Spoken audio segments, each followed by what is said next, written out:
ভিকো operator ভাইদের প্রতি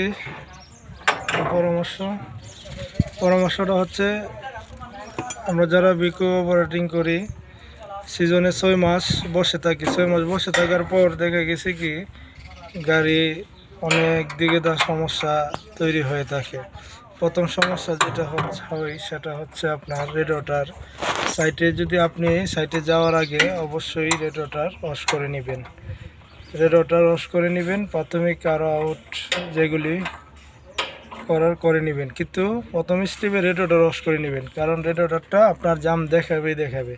আপনি 6 মাস গাড়িটা বসে থাকার পরে রেডিয়েটর জাম দেবে। যেমন প্র্যাকটিক্যালে আমার এই গাড়ির রেডিয়েটরটা আমি ডাল সিজনে ওয়াশ করি নাই। হ্যাঁ, তো এখন দেখে গেছি কি সপ্তাহ 15 দিন চলার পরেই রেডিয়েটরটা জাম দেখাচ্ছে, পানি সার্কুলার ঠিক মতো হচ্ছে না। তো আপনাদের প্রতি পরামর্শটা হচ্ছে, আপনারা অবশ্যই সাইটে যাওয়ার আগে রেডিয়েটর ওয়াশ করে নিয়ে যাবেন। কারণ গাড়ি যখন সাইটে চলে, বিভিন্ন সাইটে বেকায়দা জায়গার মধ্যে গাড়ি চলে, দেখে গেছি অনেক সমস্যা হইলে অনেক কষ্ট করা লাগে, টাকা অনেক ড্যামারেজ দেওয়া লাগে। তো গ্যারেজে যে কাজটা দেখে গেছি কি অল্পতে করা যায়, আর সাইটে অনেক পেরাশানি, অনেক কষ্ট করা লাগে।